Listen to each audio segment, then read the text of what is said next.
Body count does matter. I think a lot of men care about body count. We want women with a low body count, generally speaking. When a girl has a high body count, that tells a lot about her indiscretion, inability to be responsible, putting herself at risk. They could ensure paternity historically because we didn't have paternity tests in the old days. So every single red pill influencer says the body count absolutely matters. And this is where I disagree. And I am as red pill as it gets. As a matter of fact, I am a passport bro. I am a guy who actually followed everyone's advice, essentially, and got the fuck out of America, away from the modern women, into the country where there are still some traditional women. And I have a challenge to this whole body count bullshit. I have lived on 3 different continents and traveled to almost 30 countries now. And every time I have met, I should say almost every time I have met a girl with a very low body count, that has almost always meant 2 things, and neither one of those were good. One, most of them, because they didn't have very good experience with too many men, they were not very good in bed.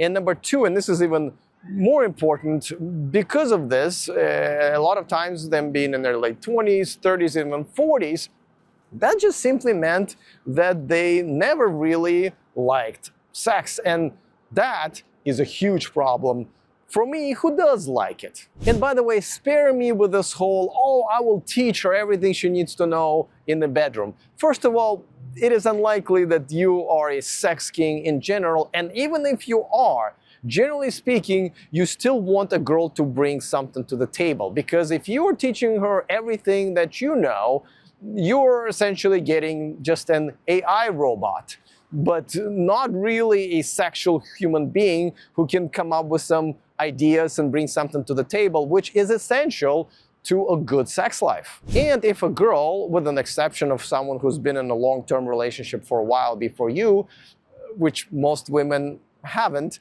why would you want someone who is just not into sex? Those women who are not into sex are not going to all of a sudden get into it after 10, 20, 30 years of them being, fully grown adult women.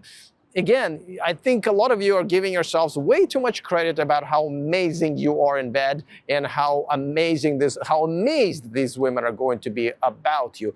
They're not. The only exception really is the sexually transmitted diseases. Now, there's only 2 or 3 that you can't get rid of, and I would never want to have one, but a woman can be married for 30 years and her husband could be cheating on her all this time and she can have an STD that way. And the situation I just described is not even that uncommon. So I'm completely counting myself out of this bullshit red pill concept, which for some reason they've decided to mix into everything else. But if you ask me, I would never want to marry a girl who is not very good in bed and is unlikely to be one because she doesn't like sex. And I know a lot of you are going to comment saying like, well, but I am with my wife who's only been with me or just one guy before me and she's great in bed. Well, then it is very likely that you don't know what a girl who's good in bed really is. The only other exception that I would accept is if that girl who's had multiple sex partners before you did so by cheating over and over and over again. I would never date a girl who's cheated even once. So that should be a bigger deal breaker. But if she had a good time and she did it without harming anybody or herself, I would rather get a girl who's been experienced and loves sex than a virgin in her 20s or 30s who will never ever give me a good sex life, no matter how much she tries. And the reason I've recently had quite a few experiences with women who aren't experienced and had a very low body count is because I moved to a more traditional country from America, which I believe still is by far one of the best decisions I have made in my life. Because if you are a man in America or a European country and you want to ditch this modern, independent American and generally westernized women, do what I did.